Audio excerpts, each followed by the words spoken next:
this is coming out of this, we want to know the roles and the functions, the NCEC's opinion, what we think the roles and the function of the NCEC should be, and within that,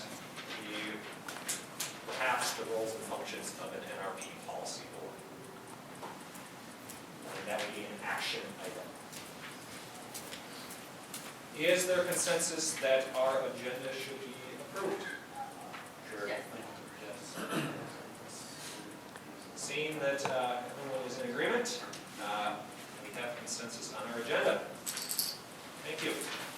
Next up, review the group norms. They are at the bottom as they always are, and please be mindful of this.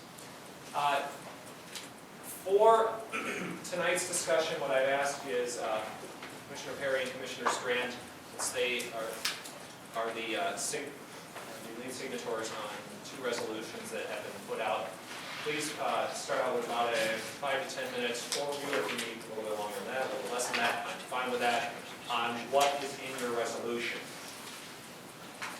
I have asked Commissioner Hofer tonight to sort of, whip isn't the right word, but our end goals are to be having what are the roles and function of the NCEC tonight. So if we're starting to get off track, he's going to kick me. And I think it's in terms of, that's in part the timeline as well. So as Commissioner Saravia pointed out, I took that as feedback to me to do a better job, and for our associate facilitator to also help with the clock as well. Although tonight being a hour 55 on one item. Yeah, I'm wondering if you can break that down and just maximize our time. It seems there's a lot to cover. I'm hoping we don't have to. In terms of making it more detailed than that, I don't have anything for that since we have approved the agenda. I have a plan in my mind, which is Commissioner Strand, Commissioner Perry present, and then from there we will do a bit of consensus seeking to see where do people have this I can't live with in here. If there are things that we all agree on, I don't want to discuss it. I want to just say it looks good, let's move on. Commissioner Brown. I have a point of order. One of these came from about 6 people, which makes this an unofficial task force, a subcommittee, which I have a problem with. This one too, I have a problem with because in our bylaws, the way I understand it, you can't present resolution. You may present your opinion, but you can't present a resolution because that's a formal document which speaks on behalf of this body. This body hasn't decided on any of this.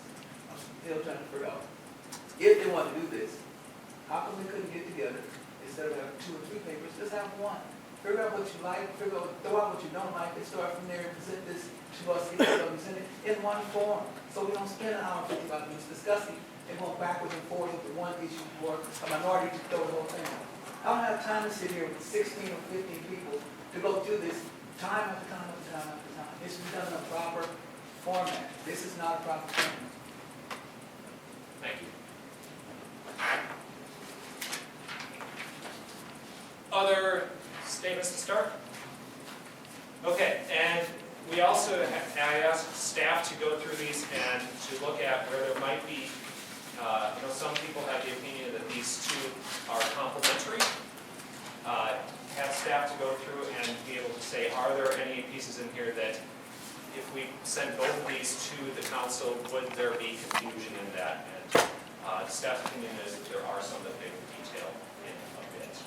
But what I'd like to start with is to have Commissioner Strand go through his resolution, share what he wants to share, and then have Commissioner Perry go through the resolution with the all. Commissioner Strand. Okay, thanks, Commissioner Clark. I'll try to be very brief in the interest of time.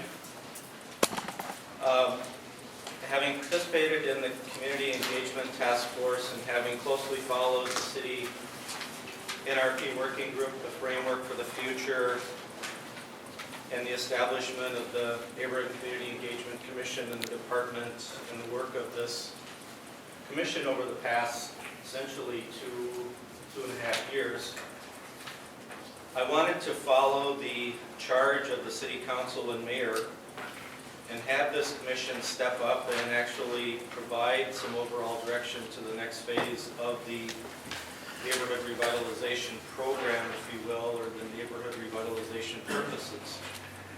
And so the first page of the proposed resolution, which is merely a draft and merely proposed and has not been put forward as speaking for the commission in any way, but has been posted on Google Groups as has been our past practice. I was reluctant to email it to the entire body because of the concerns about the data practices, but recognizing that we have a certain issue with Google Group with not all of our members having registered. So the first whereas and the second whereas and the third and the fourth are essentially reciting the common thread that appears in the major reform, or some might say revolution, to the neighborhood programs and community engagement system in Minneapolis, recognizing several years ago that the Neighborhood Revitalization Program Policy Board, as it currently exists within at the end of this year or January 1st, 2012. Whereas it indicates that the city indicated it would not continue with the existing NRP Joint Powers Agreement.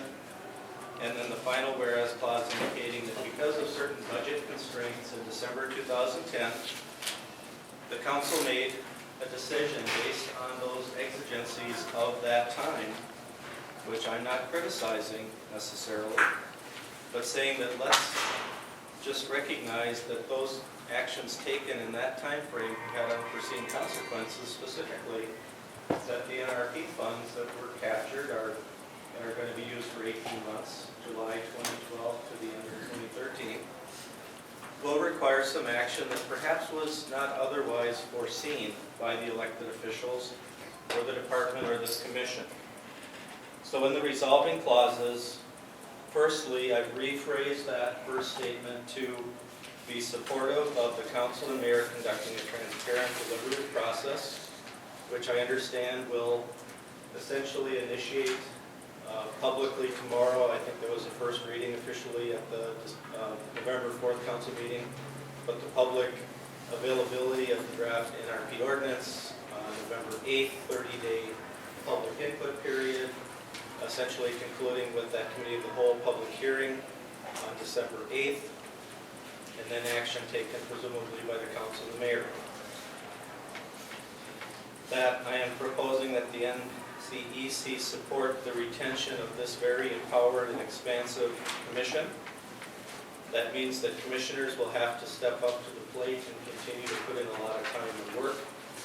There have been some instances where we've had our ups and downs, but basically I'd like to have someone point to a single instance where the commission has not met a requirement that is put before it, and we've met several requirements that have not been planfully made. And so I'm following the threads of the Community Engagement Task Force, which Commissioner Perry co-chaired with Council Vice President Lilligren, on which I served, the Framework for the Future, and I believe the Enabling Resolution 2008-R402 to say that we want to continue with this very robust, empowered commission.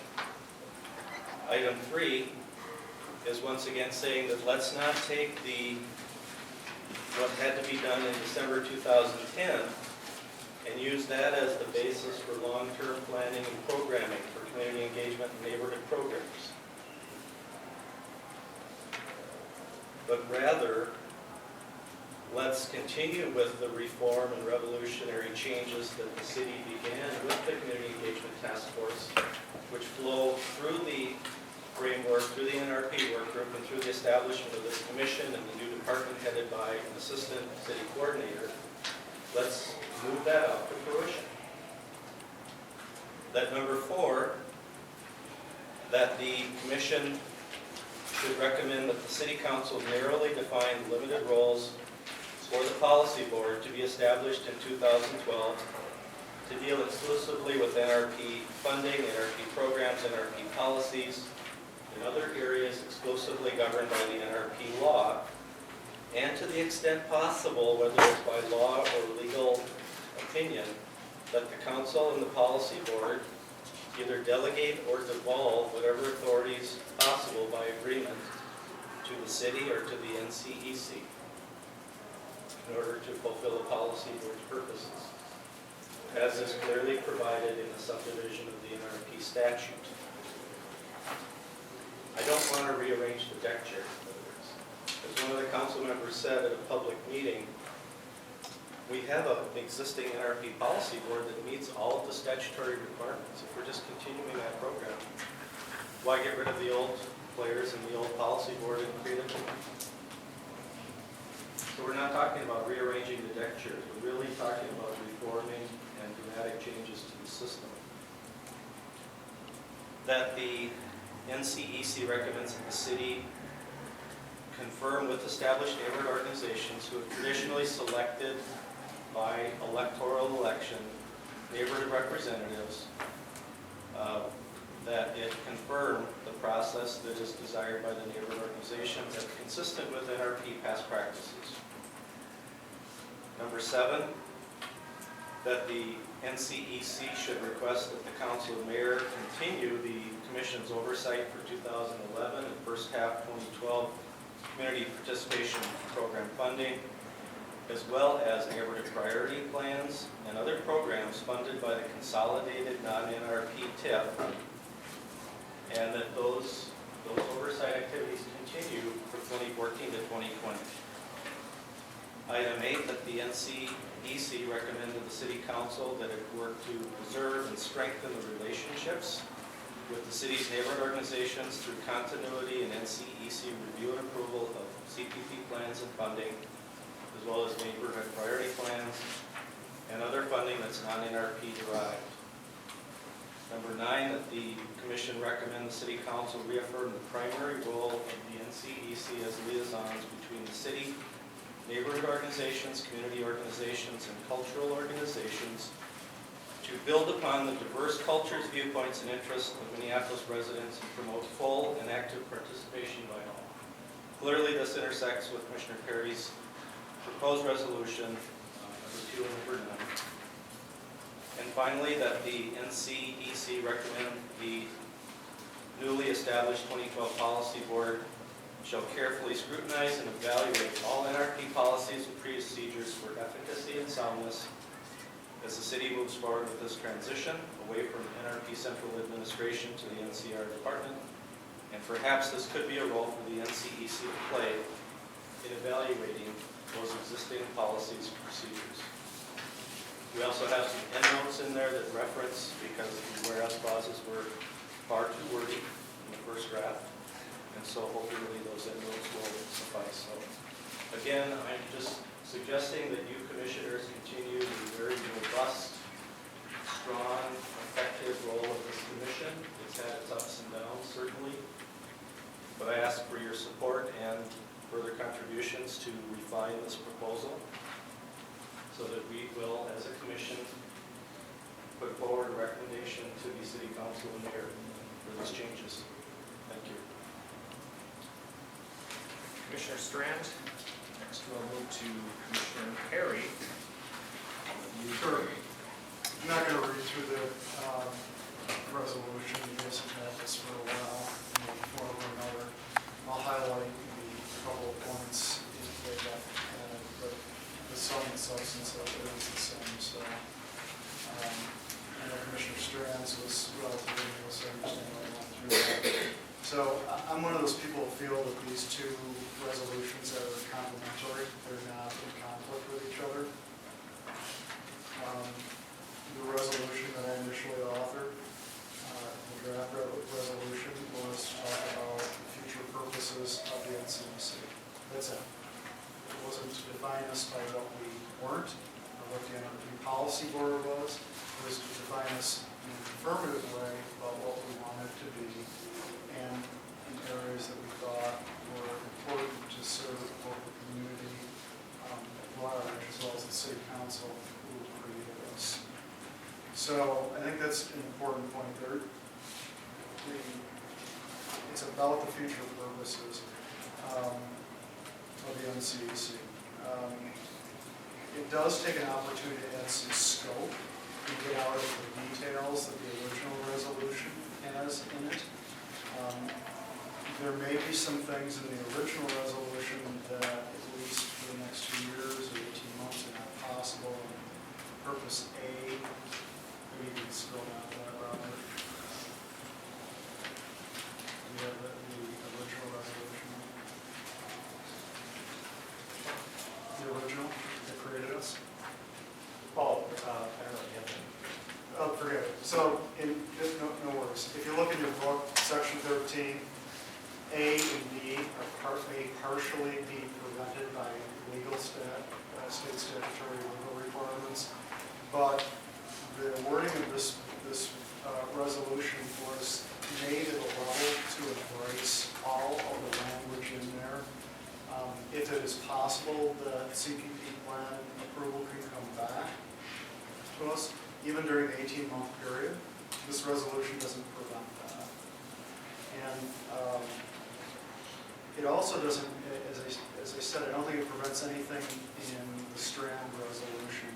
There's one part that Jeff and I had a conversation about in the whereas clause, which I'll touch on, which maybe could be interpreted as limiting, but nothing in the resolving clauses limit anything in the Strand resolution. I think it's important to keep these, having said that, I think it's important to keep these as two separate resolutions, and I'll say why. I think part of what got us into some trouble is we got, for our purposes, we got down into some implementation deals and some logistics. For instance, in the original resolution, it talks about programs, the city citizen participation program. There is no such thing. There's a community participation program, but not a citizens participation program. We may or may not endeavor on putting a RIF and SIF together, but this is called out specifically in this resolution, so I tried to get up above that and have it less details about particulars today. And I think this is where Commissioner Strand separately is additive. There are obviously some concerns we have about the role of the Energy Policy Board and making sure that's limited. But I don't think it's appropriate to put in a purposes document or a resolution about what we are trying to do. So I think the two are together necessary, but separately for those reasons. There's something else I want to maybe draw attention to, because I've heard this come up about the funding. I don't think anybody is happy about the fact that our ability to review the CPP plans is being taken away from us by state statute. I mean, some of us maybe would have chosen that, but the manner in which they're going away does not make me particularly happy. But if we don't approve a resolution that affirms that we are the single sole community engagement policy body, we will have lost the ability to control the money through the guidelines. The guidelines set a minimum amount that goes into the new funding program. The guidelines talk about how money should go to each specific neighborhood by allocation formula. And the guidelines talk about what is and is not eligible. So we have, if this resolution were passed by this body and were passed by the council, that would return our ability to have control over those guidelines and therefore those three monetary things. If we don't make some sort of affirmative stance about our role as the sole policy body outside of NRP phase 1 and phase 2 policies, we could still recommend something to the NRP policy board, but by default, they would have to adopt any recommendations. And I think that's another thing that's very important. I think lastly, this fills a gap that really wasn't intended to in the original resolution. Councilmember Hodges tried to append it by, if you go through, I think it's in this document, there's an amendment to this resolution. It may not be in here, that Councilmember Hodges gave it to this body to come back and say how could the body, not only this body, but the person be improved in the engagement process in the city of Minneapolis. We never got around to that. And so this resolution calls out the importance of engaging with other communities and community members that are categorized, my terminology is underengaged, traditional member engaged, and underrepresented. So I think we could pass both. I would encourage us to consider us taking them separately. And I think they're complementary. Thanks. Thank you, Commissioner Perry. Within Commissioner Perry's remarks, he reminded me one thing that I meant to say at the beginning. Why tonight are we acting on these and not waiting till a regular meeting? And we had requested, or members of the commission had requested at the last meeting to make sure that the NRP ordinance got out, that there was 30 days of having it out there, that a draft is available, that there would be a public hearing. There are going to be all of those things. And for us as a commission to be timely in terms of providing input to the city, if we waited until the 29th to provide this, we wouldn't be too late, but we'd be almost too late. And so, and I think Yeah, it's good. And also, we have two conflicting resolutions out there, because the resolution for the policy board will then establish a new policy board and the NRP administration of the CPP funds post our current TIF money would conflict with the existing resolution for the NCDC, and so we would have conflicting policy out there for a while too. so. In order for us to have get a perspective out, would this seem to be the right time to be doing so? I did want to, that reminded me of something. All right. I think there's another value to considering and adopting this separately, and it has to do with the timing. Tomorrow, there will be an NRP ordinance that is put out. It may be that we as a body want to respond to that in some way. Rather than fuss around with our future purposes, which we can keep off as a separate document, we have a series of very specific implementation details in Commissioner Strands that we can add to fairly easily in response to that. So that's another, something to just consider. Thank you, Commissioner Perry. I would next turn to staff. In what in large part we're doing here is informing staff how we want to make sure that they are representing to the city our point of view on this. And I think the goal is to have a common voice between the NCEC and the NCR in bringing forth this is our opinions on this. And staff has gone through and in reviewing this has identified a couple of areas where there may be perceived conflicts within the council if both of these are sent to the council then. And so there's a request for us to look at those and perhaps clarify or make some modifications to make sure that the intent of the NCEC is not muddled, that the intent of the NCEC is clear. So I turn it over to staff to talk through the items that there may be that are in conflict that you would like to get clarification from us. And then after that, we will, if it's easy to quickly respond to those, we'll do that. Otherwise, we will go through and attempt to find where there are points in these that people cannot live with. Well, maybe I'll start. I would agree that with Matt's earlier comment that the two resolutions really aren't in conflict and could be seen as complementary. There is one area in Commissioner Strand's resolution that may pose a problem for future council discussions, and that is the idea of delegating NRP actions or responsibilities back to this body. We have, legal advice that that probably would not be consistent with the NRP statutes. And it's also, I think, unlikely, I'll defer to those that have been around a little longer, unlikely that the council would do that. So that's, I think, the primary area, or probably the only area, I should say, where there might be something in either resolution that may not work.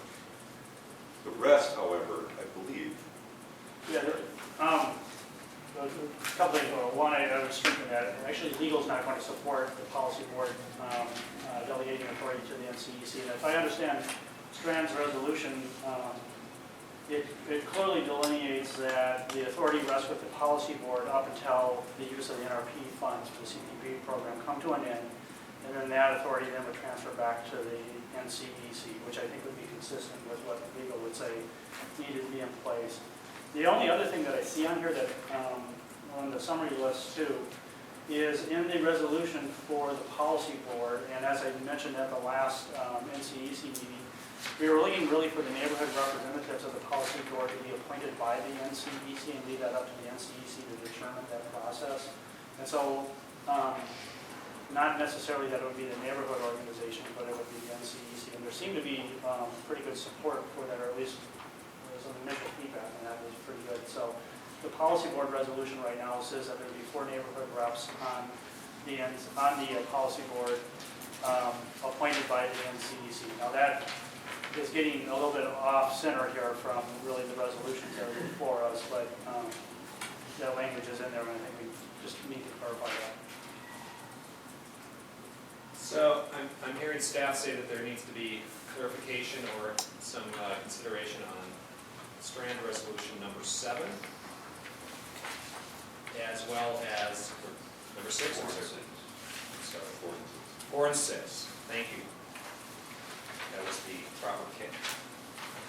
Number 4 and number 6.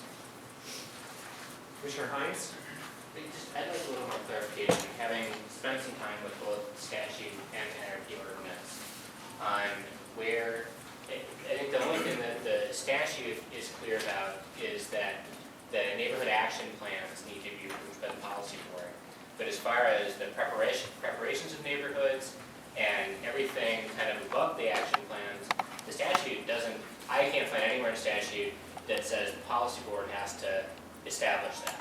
And if you read through the NRP ordinance, it's clear that there's a number of places where the city could, if it chose, within the review on the policy level, could include the NCEC in that process.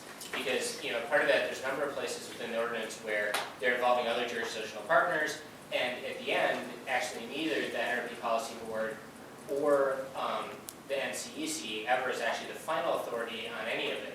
Because the way the ordinance is written that all of the plans go back and the city council can modify, approve, or something or another. So in the end, you're still not doing final authority, it's still lying with the mayor and the city council.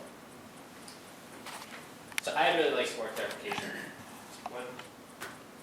Mr. Clark and Commissioner Hines, when we pose that question to the city attorney's office, the response we get back is the legislation sets up a policy board.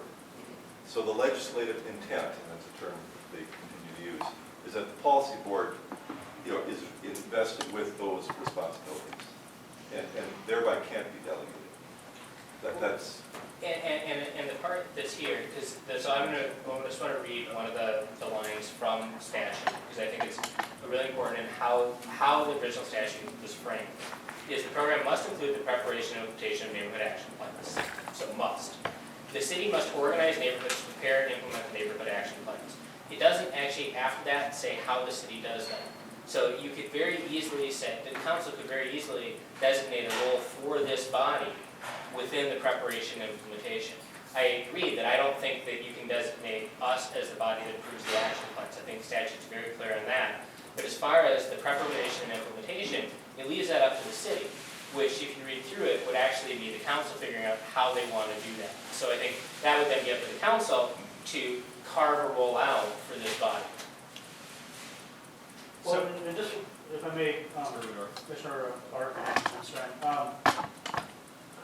in the Perry resolution and also in Commissioner Smith's resolution, the establishment of the CPP program rests with the NCEC. Am I correct with that? So the establishment of the program, its policies, really rests here, and that would stay here. And so I'm wondering if, to me, that is answering at least part of the question, that the design of the program and its policies stay here, and the allocation stays here, and really the policy board is the implementing body of it. And I guess the only reason I'm bringing this up is because I'm very supportive of that part of both of those resolutions. What I fear I'm hearing is that we're going to say this is how it should be, and then the city attorney's office will say, oh, it can't be that way, and then boom, it's going to go the other way. Because I keep hearing that they can't do it from secondhand from the city attorney's office, and in both of the resolutions we have in front of us, we keep saying we think we should be doing the policy part of things, and I agree with that. So I guess that's where I was looking for more clarification on the legal part of it. Yeah, and actually, I think Commissioner Clark and Stranzar are jumping out, or Hines, I'm jumping out of the protocol. If I understand your question correctly, the policy board would still need to approve the CPP program and endorse it. What we're saying is that the council would, in essence, give the design of the program to this commission, and that stays with this commission. You guys built it, it's your program. They simply approve it, and then they do the implementation steps of it, approving the priority plans and what have you. So that step still needs to be there, and my understanding from the attorney's office is that they would support that notion. The thing that we were trying to avoid from a practical standpoint was having this commission approve all the plans as they're coming in, and then sending that to the policy board and having that duplicative process. But having us design and develop the program, the council actually ultimately approves that, but the policy board can approve that. That can happen with no really extra steps for neighborhoods. That's a procedural thing administratively we can handle. But you guys still own the program. And I believe it's going to be consistent with the attorney's position, as long as the policy board approves it. So I think